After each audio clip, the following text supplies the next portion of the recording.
NERDSoul. Woo! Ha ha! Late ill kid at OneYoungsta holding it down, bringing that street geek and nerd soul. What is up, my people? Today, all year, coming with another wonderful episode of Doppio Dope.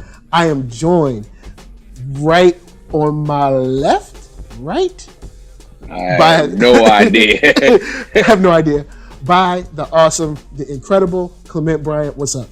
I mean, I ain't incredible. What's good, man? What's good? So, I'm doing good, man. I'm doing well. How about you? Bruh, I'm like, the last 24 hours has been like ridiculous. Like, because usually we don't get together this much. But it's been, yesterday we got some big news drop. And then today, what I wouldn't consider a big news drop, but I know it's a big news drop for a lot of other people. I mean, let's just get into it because we both know what it's the goddamn Snyder Cut, man. Like, Snyder Cut is going to be released on HBO Max, which doesn't surprise me. Well, it surprises me that it's actually going to come out, but now I was saying it would never come out before I knew about HBO Max. Now with HBO Max, it makes sense. You know, you got to get those subscriptions up, man. Right, and honestly, I was like, and I had this conversation with someone else because the rumor was happening. It was a very strong indication that it was going to happen. Mm-hmm. And I was like, HBO Max needs a way to get subscribers, and it's not like Netflix, where Netflix had a little content, then they signed up. Disney, you knew what you were getting. They had Mandalorian. Yeah. Amazon had stuff when they started, but now HBO needed like hook and sinker, and this is it. Yeah, at least for what I would consider a loud minority, but we'll see how because people talk that mess, but when it's time to put that money down, right, where you at? And like, I think let's just like briefly start about like how it came up. Do you know how they announced it today? No, I just saw it trending, and a couple people sent it to me, and I was like, oh, okay. So what they did was they had a Man of Steel watch party on Bureau with Zack Snyder and his wife, and okay. I think the other people that were on the Zoom cast were fans. I think so. Don't quote me on that. Okay. And then Henry Cavill joined in later on. And then literally at the end of it, Zack Snyder was like, oh, well, it still needs to be finished, blah, blah, blah, blah, blah, whatever. And then I guess people weren't getting it because I watched part of it back. And then he was like, oh, look at this. Look what I have. And he showed the image, the black and white image, 2021 HBO Max. And so it was a really cool drop to have that happen because they want Man of Steel, but also 2, have Henry show up, and then 3, hook, line, and sinker, Snyder Cut's coming out. So that's kind of like how it happened. That is a good way to drop your content. That is a good way to drop it. And they started at 8 a.m. Here's my thing, though. It's good. People, and when I say people, I mean DC. DC was like, look, we know you didn't like Batman v Superman, but just trust us. When you see this ultimate cut, oh, you gonna love it. You just wait. You put down that money and get that ultimate cut. And I did. And guess what? Zack Snyder now owes me about $80. All right? between 2 tickets for BVS, plus popcorn, drinks, and stuff, and the money for ultimate cut. Look. See, I just want to temper people's expectations. Because I didn't see the ultimate cut. You ain't missed much, man. I mean, it doesn't make it any better. It really I've heard both camps of thought where it's like, oh yeah, the ultimate cut is way better than what they put in the theatrical. And then now you're telling me that it wasn't much. So I'm kind of like, well, I mean, whatever, it was more. It was more footage, but it did not change my experience. Right. So I was just like, right. You know, because the way it was pushed was, you see this version, it's going to change everything. You just didn't see, this is what didn't make it. And once you see this, it'll turn you around. No, I mean, it gave us more context into some stuff, but the movie just wasn't good. I think Superman has like 5 lines in his own movie. Right, and then they kind of half-assed, the Death of Superman storyline. by the end of it. Yeah, So I think that man. Oh God, like you're reminding me. right, You're right, reminding and so me. right. So like, and that was the Aquaman should have thing. been the one to get the spear. He should have. That would have been a great. Oh, you're making me. You're making me remember all of these things. The movie was already bad, but even things like, all right, so Lois. Oh, so y'all got your helicopter, right? So now Lois going. Yeah. Who's gonna fly? Who's your on the call helicopter man? Okay, cool, fine. I mean, but go over there. Lois is flying walking on. Oh, so she swam. All right. Okay. Yeah. Okay. I mean, it's like the thing is. And I wanted to like that movie, man. And I wanted to. I think I was excited to see it, and then I was watching it. I was watching BVS, and I watched it. I'm like, oh, okay, this is this, this is that. And then when Superman started talking about sacrificing himself, I was like, nah, they're not gonna do it. And this is like after the Doomsday stuff. I was like, nah, they're not gonna do it. Oh, and I was like, nah, they're not gonna do it. And then I was like, and then I get to the point, and then I get to the end, and I'm just like sitting in the theater, and I'm like, bro, what? Like I was like, and like, don't get me wrong, I like Man of Steel is one of my favorite movies. It's one of my favorite movies because I like Man of Steel. I like Wonder Woman. Right, and Wonder Woman, but like, man. Yeah, and I think BVS was a time because we're talking before Walter Hamada came in and started shaking things up at DC. Yeah, this was like Kevin Deshara, who was had a Warner Brothers, and there wasn't really there wasn't like a really steward of the DC universe. I mean, you had Jeff Johns there, but and the creative team, but they weren't doing that. He wasn't in control, right? And now they have someone. I don't want to say like Hamada's like Feige, but he has inkling of where to put things, and so he's like changing the course of things slowly but surely. It's a trip because here's the thing of people. I used to give these movies like a lot of props because you can look back on this channel. I gave Justice League 5 stars. Here's why. I was like the 9-year-old me was thoroughly entertained. 35-year-old me or whatever got questions. But I was like, you know what? I was entertained. And I know the little kid in me has wanted to see this forever. Right. So I'll let y'all slide on that. But what really changed my mind was my little brother. We were in a conversation in one of our videos, and he said these movies cost too much to be bad. And I was like, you know what? Think about it. Let you go spend $20 or $30 on a meal and it not be good. You'll be upset. But then we'll let people make movies that are trash and take up for them over, and it's like, yo, but here's the thing, way too expensive to be bad, son. And here's the thing. I think within our criticism of these movies, I think the one thing to remember is, and you know this as well as I do, but I want to say this for people who do listen, it is hard AF to make a movie. Sure. Trying to write the movie, then trying to get it greenlit, and trying to get buy-in from studio executives, cinematographers, whatever, and then cast it, and then crew setup, and then the insurance, and then story, and don't let it be a shoot that's over 90 days. It goes to like 5-6 months of a shoot. It's a long time, so it's a hard thing to make a movie. So it's a miracle that movies get done in the first place, right? So I think I will give them that. Right. I think we also have to, between BVS and Justice League, I want to make sure that people know Zack Snyder went through some, SHIT, with his daughter dying. Yeah, and like his daughter passing. Yes. I mean, like, and she killed herself, and that is sad. So it's like, at the same time, you and I can criticize the movies, but criticize it for what they are and not so much of what they should have been. Or that's the only thing is that always leaks in because in your mind you're like, with these people, with these actors, these actresses, and people that have worked on other great projects, you're like, yo, this should have been a slam dunk. Should have been.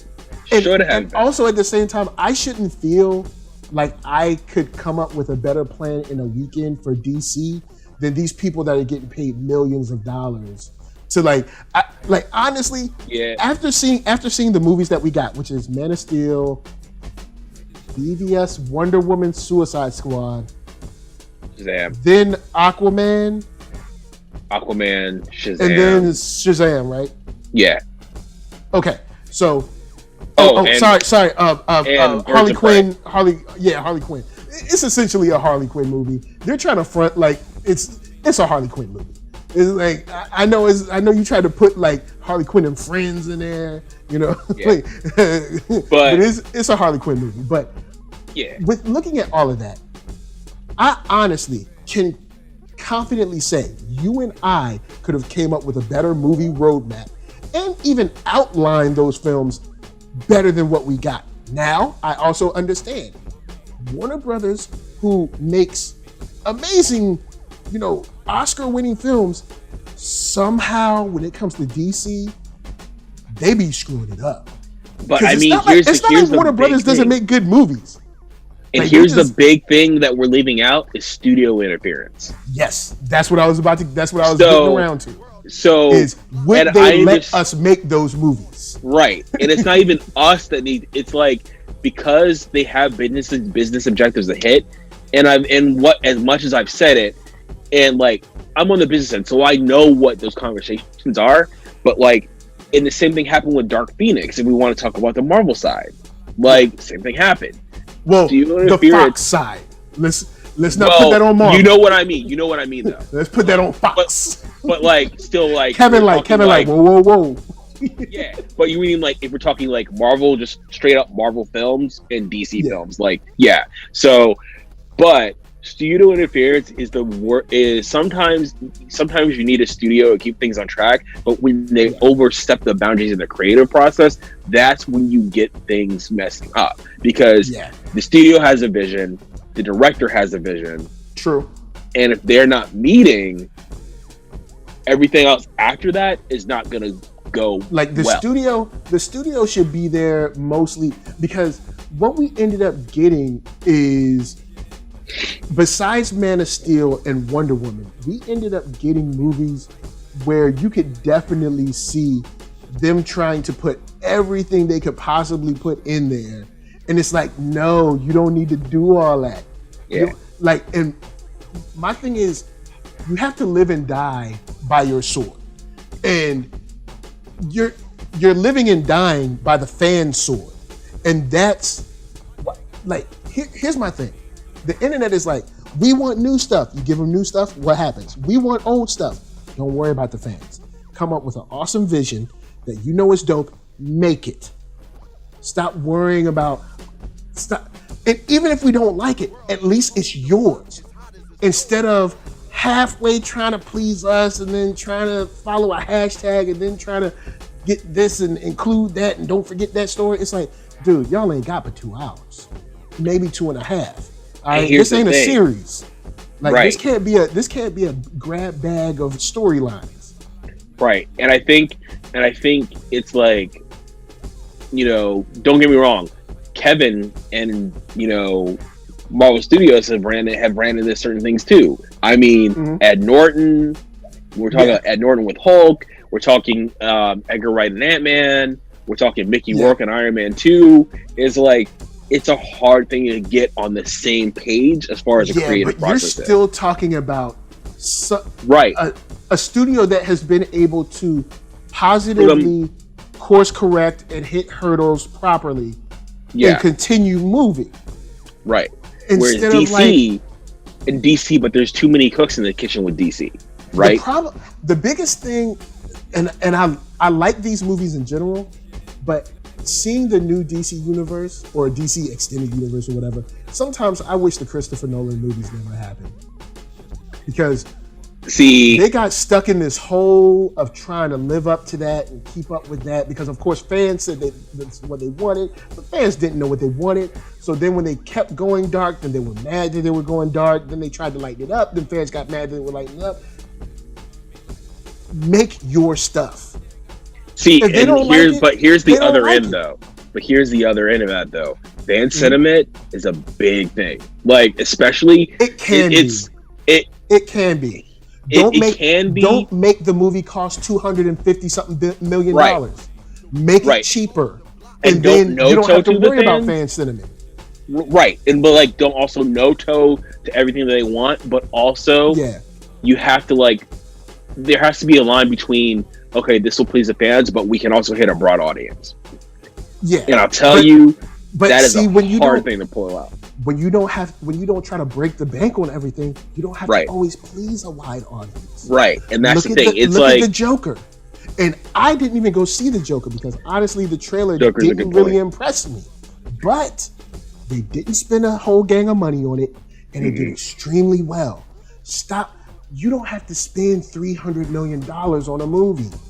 You don't. And I mean, sometimes it's like they'll spend 100 is smooth. You can get off on 100. They'll spend 100, but you don't have to do every special effect in the world. You don't. Right. Look at how much people love Daredevil, and that joint is cheap. You know what I'm saying? That joint does not cost a lot of money. Damn, I'm offended. The character. Do I care? Do I care about this person? Do I want them to survive this struggle? Do I want them to succeed? That's it. Then put some frilliness around it with some colors, but make us care about these interactions. I should want to care about Wonder Woman and her relationship with Batman, and how Batman feels about her, and how maybe she feels about his motivations. And which they did sort of touch on a little bit in Justice League, but it was like, and you missed it. You know what I'm saying? Or I want to know how Superman feels being the last son of Krypton. How does it feel being this person that can't relate to anyone, and no one can relate to him? That's the kernel of these people. That's the kernel of these characters. We never got it.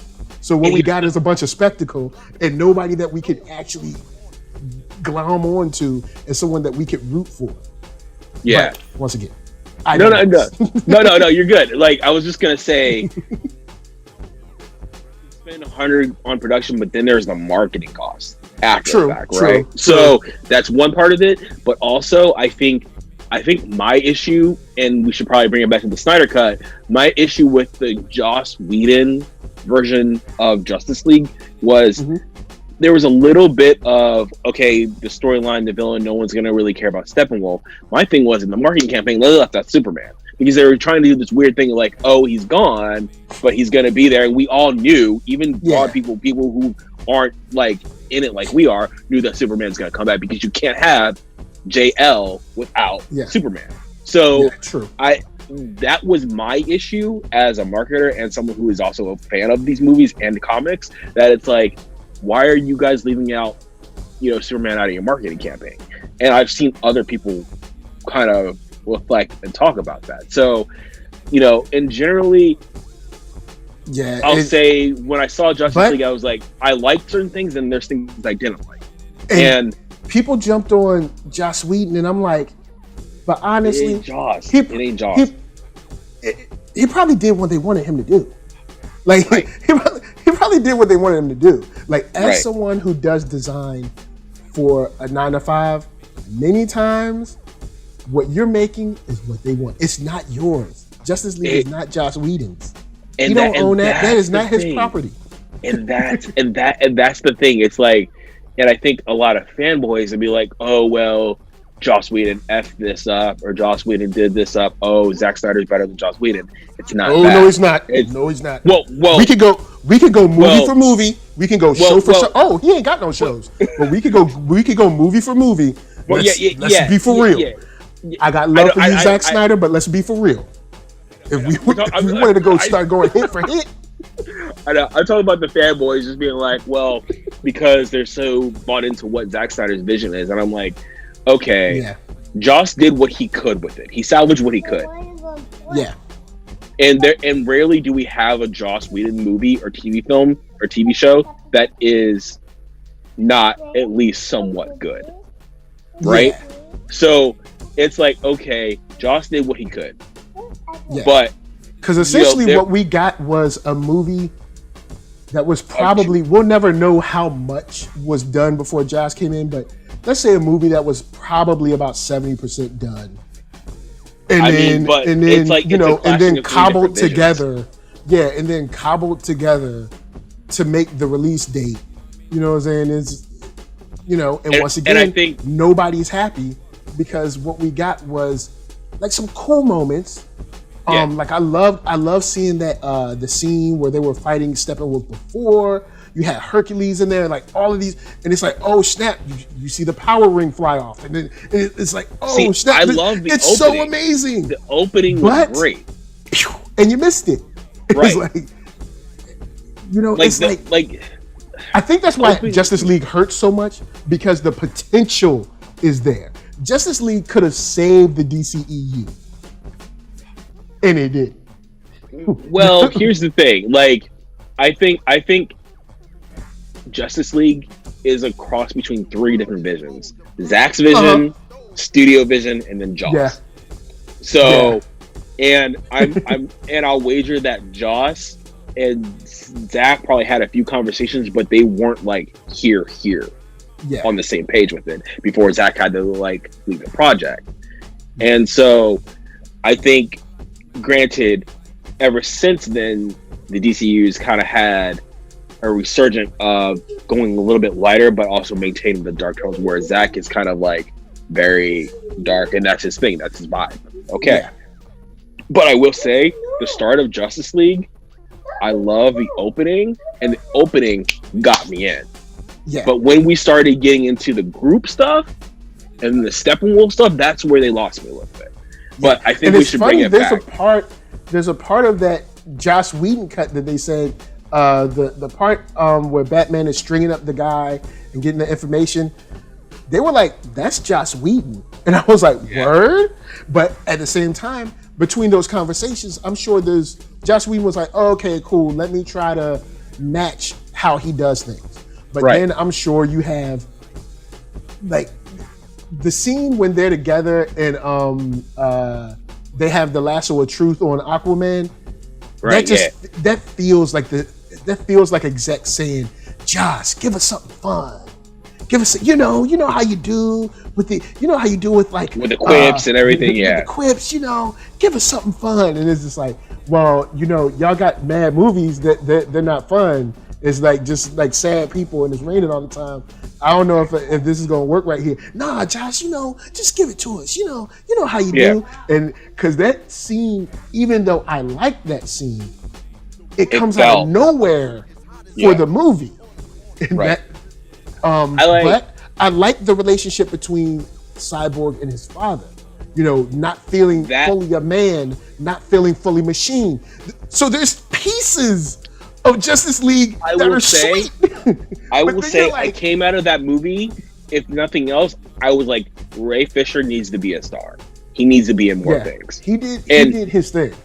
Like, and then so the conversation between Wonder Woman and him, like I said, there's these small glimmers of hope in that movie. Yeah, and it just. and I feel like having Joe Morton as Silas Stone, and then having Ray Fisher as Victor Stone, and I think that's where Joss and Zack kind of mind melded a little bit, where you had that. I would suspect. So, but then everything else is kind of weird. But let's bring it back to the Snyder Cut, because I don't want to get too far off into like a hate session.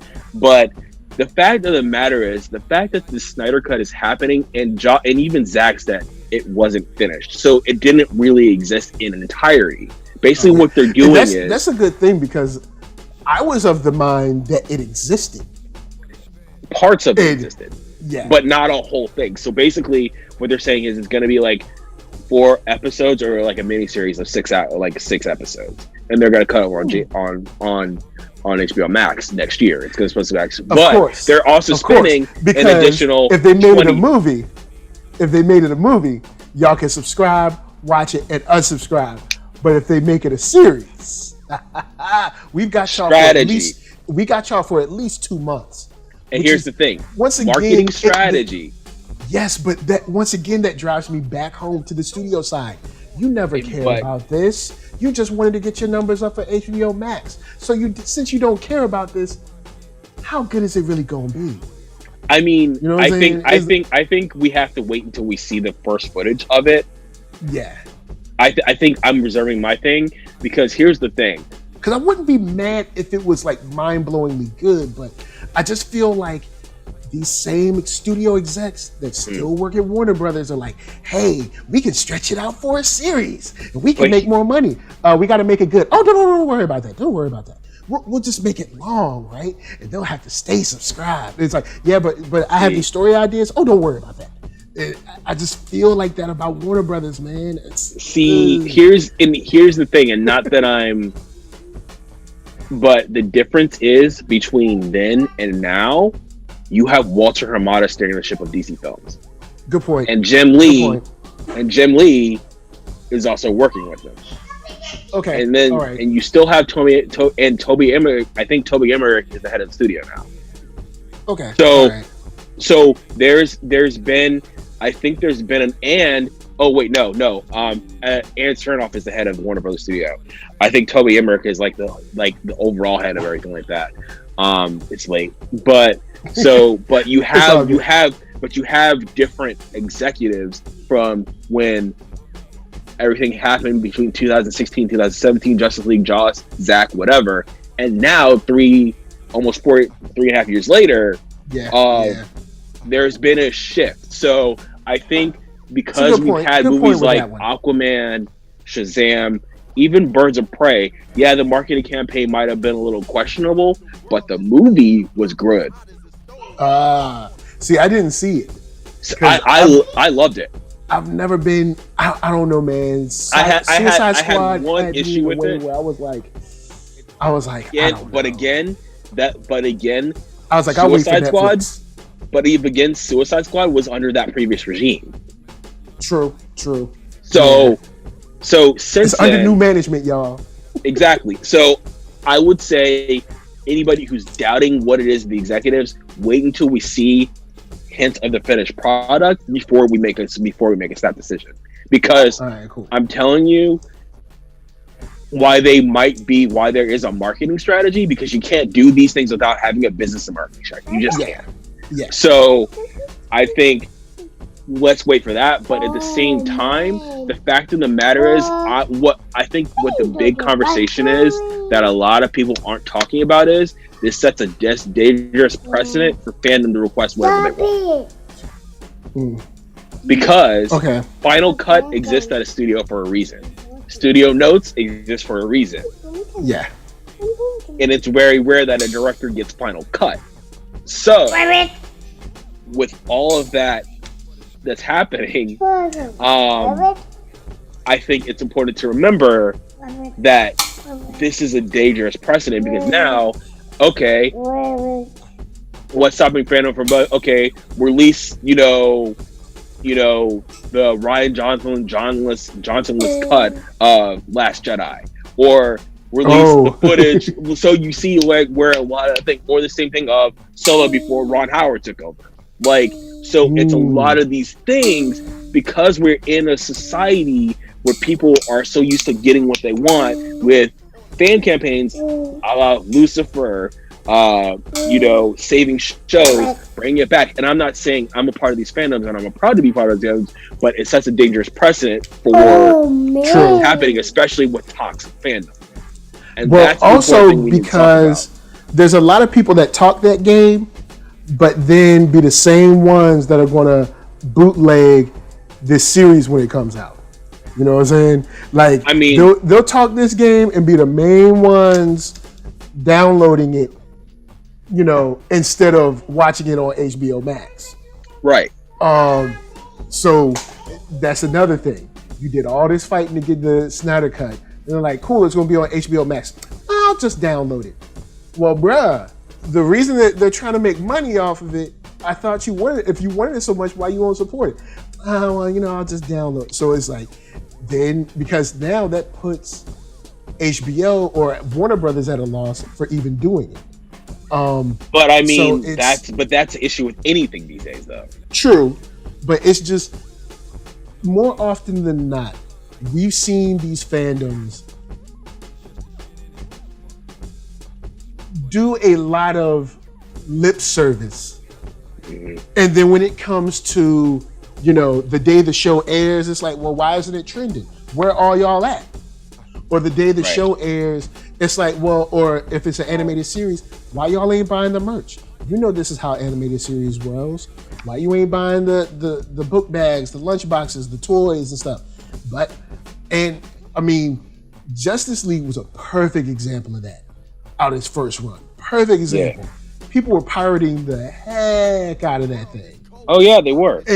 But also what happened with Justice League is the reviews got out way too soon for people to start downloading it. Because people knew, because there were so many rumors leading up to the release about what's going on behind the scenes and it's going to be bad, this, that, and the third, that people were like, okay, I'm not going to spend the $14, $12, $14, sometimes $20 to go see it in the theater and just download it myself, because I don't want, like you're saying earlier, you don't want to get burned for spending this money and be like this undercooked film. So it's kind of like, it is what it is, but also it's like, it's like, at least we're getting it, but also what is it gonna say for all the things? Because HBO needed something to cut off their service. They needed something just to be like bang.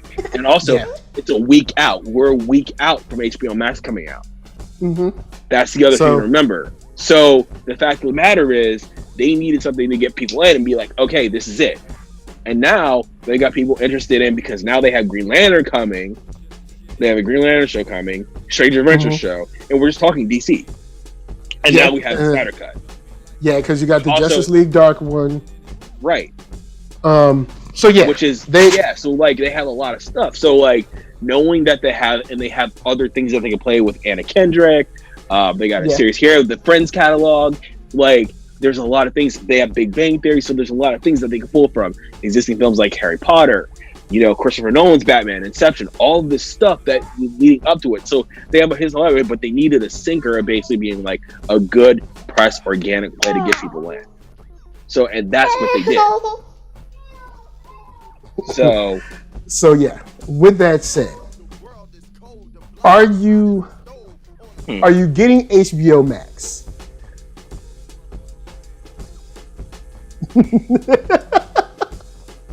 Here's my thing with HBO Max. I have really good friends that are working on the service, but at the same time,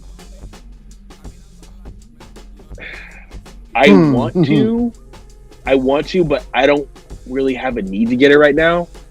And I'm not trying to sound like a hater. It's more of, I've seen Batman. I own all 3 Christopher Nolan movies. Oh no, you good. Oh, you're good. But like, I own the movies. I have all the Harry Potter movies. I have all the stuff that I want. So really, do I really need to spend that money to get HBO Max? And so like the Anna Kendrick thing doesn't really appeal to me. I might watch it if my girlfriend wants to watch it, but it's not something that readily avails to me as a consumer. And that's the only thing why I'm not quite there yet. But that said, when they have Green Lantern, when they have the Snyder Cut, when they have all the stuff that's supposed to come out, then I might reconsider my position. Yeah, because Lovecraft Country is the only thing that I'm really excited about. Exactly. And I am interested in Boondocks because Aaron Magruder is coming back. Right. So I think we once we get interested those in things. Yeah. I'm like, where is that going to go? How is that going to feel? What's it going to be? Is it a complete reboot? Is it a continuation? What are we doing with that? Right. So yeah, I am on the train for Boondocks and Lovecraft Country. Only thing is, do I really want to take on another streaming service? And I think this isn't an HBO. And this Max is another problem. thing that I think that's bad for the industry, because these multiple streaming services, I've been getting messages all day letting me know, like, yo, I'm not getting the HBO Max. I'm just going to download whatever. And I'm like, without one main service or maybe 2 main services, you're spreading the audience thin.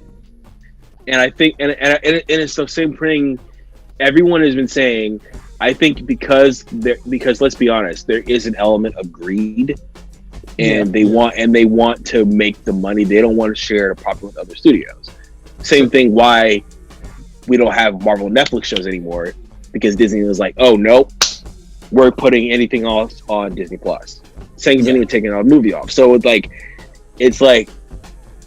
it's not, the whole streaming thing isn't it exclusively married an HBO Max problem. It's a streaming industry problem, because let's be honest, let's just count it: Amazon Prime, Netflix, DC Universe, HBO Max coming, Peacock from NBC.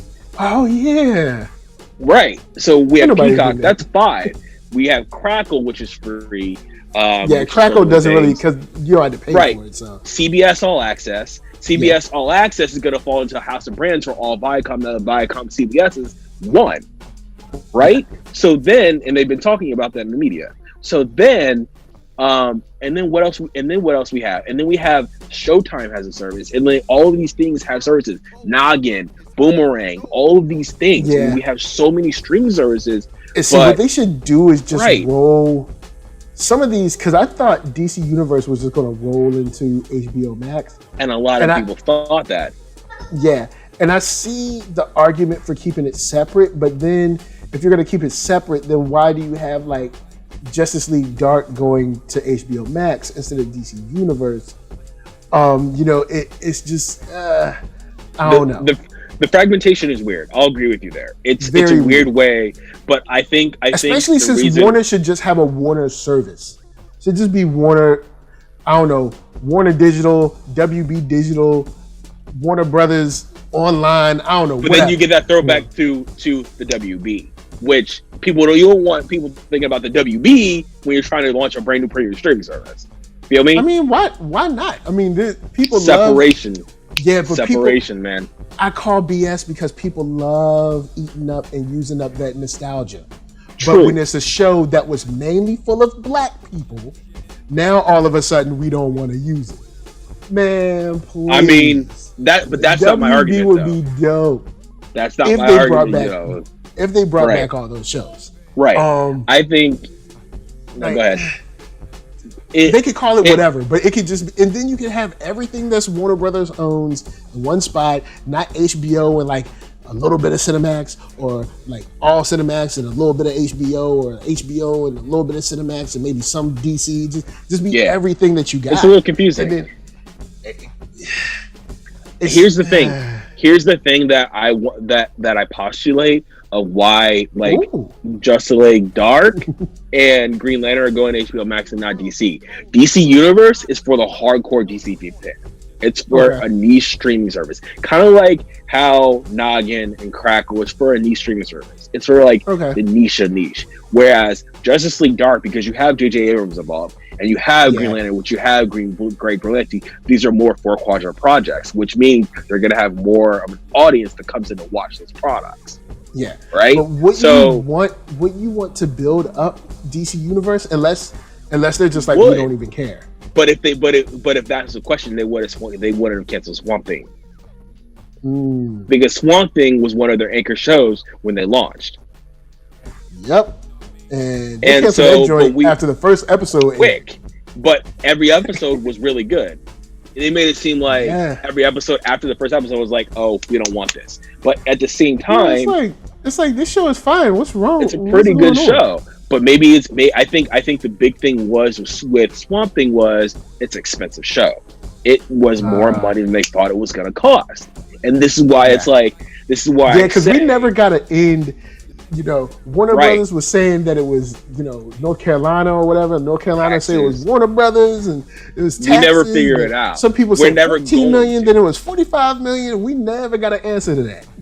And so I think the thing is, and this is why I always say, even though we as fans want certain things, there's always the business objective and the marketing objective to hit. Yeah. What's the return on investment? What's it making back? How much are we putting into the marketing campaign? How much are we putting in production? Like, people don't want to talk about that, but that's an important part of making these films. Yeah, how much that's does just it cost, what it is. and all that good stuff. And the same thing with Doom Patrol. Doom Patrol is shared between HBO Max and DCU. But because Doom Patrol managed to come out of the niche of what DC Universe is, because it's relatable. I love Doom Patrol. Doom Patrol is better than it had a right to be. And exactly. Way better than it way had a better. Right to be. Way better. Like I was like, this show is not going to be good. And that was the first episode. I was like, you know what? They're on to something. And then the second episode, I was like, you know what? I think I'm going to stick through this. And here's the other thing. Stargirl. Stargirl is great. Oh, yeah. You were telling me about that. Bro, like, literally, I was telling you about this yesterday, but, like, literally, I'm sitting here cooking. I'm, like, sitting here, I'm making these advanced recipes and cooking, and I'm not trying to cut myself, right? Oh, yeah, see? Right? Recipes going. So I'm, like, watching, and I have my AirPods on, and I'm like, wow, I was like, oh, and I had to turn the stove off. I was like, damn. And I had sat down, I was just on my phone, just looking at it, and I'm like, wow, this is really, really good. And it doesn't feel like a series when it starts. It feels like a film. Now the question I guess then is, will CW be able to maintain that quality and feel throughout the show? And that's the key with going from having it on DCU to bring it to CW. And I didn't watch the CW pilot, the CW airing, because I already watched DC. I watched the DCU version beforehand. But I will say, it's the same thing of, you know. So, but yeah, the fragmentation between HBO Max and DCU is hard. But also, most of the people that are watching these streaming services aren't us. So maybe to them, it's not dinner because maybe they don't know that like, Warner Brothers. They're like, DC. I don't care. Look, this is what they got. Right. So it's like it's a thing. So I think now that they know that they have the Snyder cut coming, that changes the game for HBO Max because now they have a heavy hitter. So true. I think what's going to happen is like DCU. I'm worried. I'm worried for the state of toxic fandom. What is that? What is that going to? Because like, there's a difference between fans who are really passionate about something, asking, and the difference of attacking, which we saw both sides of with the release of Snyder Cut debate. Yeah, because and the release of the Snyder Cut was like, I was like, dude, let it go. And honestly, the biggest thing that I said, came out of today is like, finally, they can shut up about it. Which they're not going to now. Because now you've got... Now we got to hear it up until the point it comes out. And after. It's like... So I think it'll be a very interesting exercise now that we have streaming services and now we know that studios are listening. Because same thing, I started we've always been listening as studios and films, but here's the thing. The fact of the matter is when people have been asking about Moon Knight and She-Hulk and Miss Marvel street series for the longest time and Blade come back, what happens? Marvel Studios, Blade, okay, we got She-Hulk, okay, we got Miss Marvel, oh wait, and now we got Moon Knight. So now the fact that fans know that the studios are listening, I wonder how that's going to change the game after this happens now with the Snyder Cut. Yeah, because there is a level of pride that comes in we all got together, but like you said, there's this toxic side of there's a toxic side of it. We're not going to leave you alone until we get our way. And I don't know if that's a good idea for studios to go to as a general practice. Right. Because and granted, there's things about the studio system that need to change because now we're in the 21st century. Yeah. That said, this opens up. It's a blessing and a curse, as I put it to the Black Lightning podcast. It sets a dangerous precedent. And I mean, yeah, maybe I'm being a little melodramatic, but as far as marketing the studios, I see where you're coming from. It's a very thing that as someone who does work in the industry, I'm like, yeah, because this. Yeah, I'm detached from fandom because I work on different things now. But when I was, it's an intense thing to be a part of me deal with day in and day out. So yeah, I'm like, okay, we'll see what happens. And I hope it's good. I'll say this. I hope it's good. It comes out. And I mean, blows people's socks off, and everybody can be happy, and they can finally be, done with it. And I think done. And like I got to give props to Snyder. I got to hear like about Snyder the cut ever again. Like I get don't get me wrong. I've had my issues with some of the Zack Snyder films, but I really like what he did with 300. I love what he did with Guardians of the Galaxy. I love some certain parts of that movie. And then Man of Steel, and even there are parts of BBS that I like. So but the fact of the matter is that he's gotten both ends of the fandom debate, and he's gotten the positivity. He's also got the really bad negative aspects of it. I'll give it to him, and the man is a trooper. He soldiers on and does what he needs to do. I got to give it to him. Because I'm surprised he decided to come back and do this. Yeah. Me too. I guess technically finish it, because from everything that I read, like I said, it was something that was probably around 65 to 70% done. And so kind of taking that and then retooling it for a series or a mini series, which is, man, now on the business side, I'll say this before we wrap. I'll say this. I would not want to be in charge of getting everybody's schedules back together. And that's the other thing. Getting everybody's hair cut exactly like it was. Giving everybody's outfits just back, or somebody to get back in shape, because, some people lose weight for roles, or they gain weight for roles, or whatever, and get back, and, people to cut mustaches, and just, I would not want to be in charge of that. And here's the thing. During the Corona timeline. And here's the thing. I found that I'm reading the Hollywood Reporter article. So they say they kind of preface Justice League opened November 17th, weak reviews and a sluggish box office, eventually taking in $658 million worldwide. However, almost immediately a movement was formed. Fans unhappy with the film created a now infamous hashtag. A change.org petition for Warner's to release the Snyder's vision had already garnered 100,000 signatures in less than 5 days after the movie's release.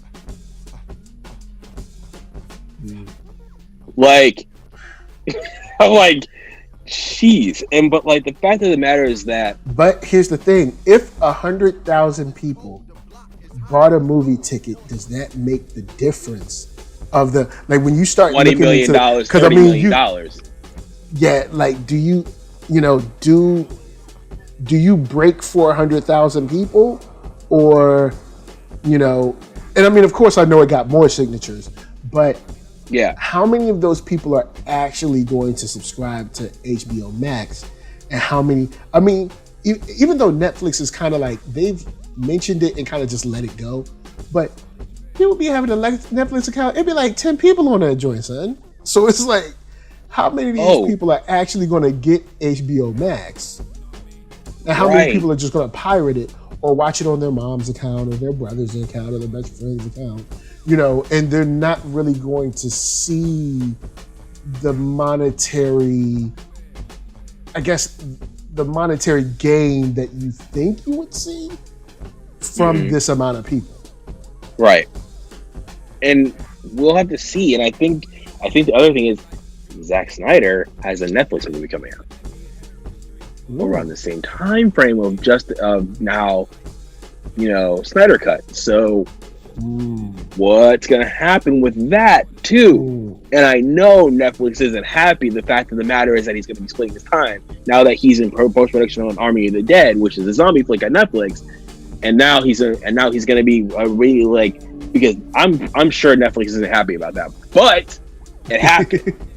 And so because they're going to be yo, dude, when is this dropping? Y'all got to push that back. Or either that, or we got to push ours back, or we got to push it up, or something, because it's or they might you messing up our stuff. Or they might use the name and be the infamous director of the Snyder Cut, blah blah blah, whatever, in the marketing materials. True, they might do that. But I think it's just gonna be interesting to see how it goes forward. And I just gotta say, it's been a wild 24 hours for DC fans, man. It has been. Yeah, it's been It's been Batwoman is up in the air because Ruby Rose is gone, and we don't even know who will be recasted, when they'll be recasted, what is going to go on with that show, to Stargirl is good, and then to wow, we're actually going to see the Snyder cut. Oh wow, it'll be longer than a movie. So it's only DC Wednesday. fans, Let's chart the first 3 days. Okay, what Monday Stargirl drops in DC Universe. Tuesday, Stargirl comes on CW. Middays Tuesday, Ruby Rose is leaving Batwoman. No, it's like she's gone. And then there are more tea of the Batwoman that comes out. And then boom, Snyder cut happens. And I'm like, yeah. Like what?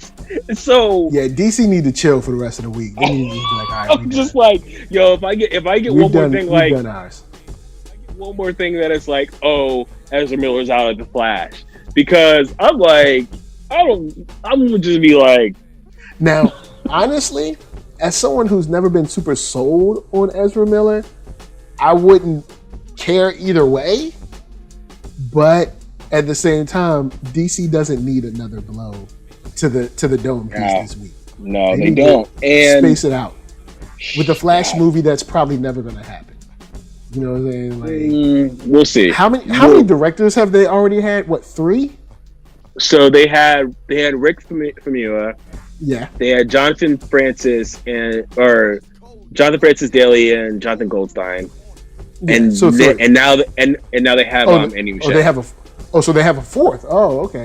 Well, I think because you can count them as 3, but they're a duo. Okay, well, yeah. Yeah. So you have Andy Muschietti who did the It franchise. So now it's kind of like, all right, what are we gonna do with Flash? But Flash is one of the things I think everyone's Flash is what it is at this point.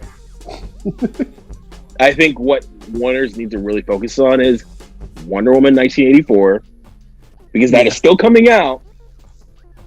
Which I'm excited about, but who knows when we'll see it? And that's not their fault. And that is not their fault. So, because of course, in January we all went and did our most anticipated movies, not knowing that Corona was coming right around the corner, boy. Bro, and Ghostbusters coming out in July. I'm pretty sure that got pushed back. I haven't heard about it, but I'm pretty sure it got pushed back. Funniest thing, Tenet. For Christopher Nolan's new movie, he's sticking with the release date. He's sticking with the July. Dude, there's gonna be a new trailer that drops tomorrow. I'd say this. With the way, Trolls. With the way Trolls is done, it's not out of the question to put this joint up online. I mean, because dude, the numbers showed that World Tour made twice the money in like 10 days than it did in like 3 months or something like that. But here's the thing, because if it's a Nolan movie, it might be worth giving it a shot. I mean, it's not like we don't already have a case study where it's positive. I'll say this: if I was Disney, I'd put out New Mutants on Disney Plus for an upcharge of. See, it's already $6.99 a month, so I would put it on there for an upcharge of say like $10 to watch the movie. And it's kind of like the rental, $10, and you get it for 2 days or whatever, and you can watch it. Might as well, because New Mutants ain't never coming out. and then you'll have your case study, and you'll be able to see if people dig it or not. I think they're not going to release Tenet for the same reason that they're not releasing Black Widow on streaming services or online. It's because they're going to ruin their relationship with theater chains. And we saw what happened with AMC. Theater chains might not even survive. But still, AMC came out and was like, "Oh, we're not playing Universal films because of the Trolls World Tour thing." They lying. You saw that. They lying. And you wait till Fast and Furious come. Fast and Furious, James Bond, Jurassic World. So it's like they gonna be playing. I was like, y'all said 3 weeks ago that y'all about to go bankrupt in June, and then you're like, you're not gonna play billion-dollar grossing franchises. I'm like, all right, y'all, that's a little bit much. I'm like, y'all a little bit petty, but okay, whatever. So AMC lying. I don't think even if, because also Christopher Nolan is all about the theatrical experience. He's not. Oh yeah, I forgot. He's one of those like film guys where it's he's like, an auteur. He's an auteur. He's yeah, not like. So if Warner Bros. Didn't put Tenet online, he'd be like, I just want to see it. I just want to see it. I don't care where it's at. Do I prefer to see it in a theater? Yeah, but I prefer not to get a virus either. So maybe I can watch it at home. Like, we'll see. I'd say if I was Disney, I would keep my release schedule for everything and just drop it with that upcharge, man. I think they'd crush. I think they would kill. They would with a small upcharge of $8 to $10. They would. They would rake it in. They would. And just be like, look, we'll see y'all. We'll see y'all when it's over. When it's over, we'll be back. And if y'all don't want to see us, cool, because there's going to be a theater that's going to want to play our movies, because we're Disney. So and we're Warner Brothers. That game, you can play, or we're Warner Brothers, or we're Universal. That's why I was like, AMC, we ain't gonna play. You wait till James Bond come back out, and that's November. So it's like, I think what we just it's like 2020 is wild, man. Yeah, like let's just like, I know we gotta go, but like until there's like a real vaccine, people ain't coming out like that. Bruh. People ain't rolling out like that. So, bruh. If I was Disney, I'd be dropping stuff. I'd be like, look, we gonna drop it. An upcharge of like $8. I mean, Artemis Fowl's coming. Yeah, Artemis Fowl is coming. You're right, and that's not even an upcharge. But honestly, Artemis Fowl's kind of been. That's not like it's not a big thing. Yeah, it's not a big thing for them. So now watch this. Watch Artemis Fowl be really good. Like, those movies that studios don't expect to hit, and then they mess around and hit. Sleeper hits. Yeah, like they're like Artemis Fowl, whatever, and then like it becomes this craze where it trends like the whole weekend or something. I don't know. I know of it, but I don't know it. It happens every year. Every year there's a sleeper hit. Yeah. So we shall see, guys. Yeah, bro. It's gonna be interesting. Sorry to cut you off, bro. I was just like, you good. Yeah. Y'all know what's up. So with that said, thank you for hanging out with us for a little bit. Thank you for chilling. Before we get out of here, my man to the right or left, Clement Bryant, say what's up to the people. It's good. Just you can find me Twitter, Instagram at Clement Bryant. I promise that I am intelligent during the day. It's just like right now I'm like a little tired and it's late. It's time to go to bed. And I have scripts to read, so I'm just like, all right. Yeah. And of course, NERD, SOUL, Facebook, Instagram, Twitter, all them places. Podcast if you want to hear me, Spotify music, all that good stuff. Thank you for chilling. Thank you for hanging. Big shout out to all y'all and everybody doing their thing. And from us to you, stay real in that Corona timeline, and peace. Peace.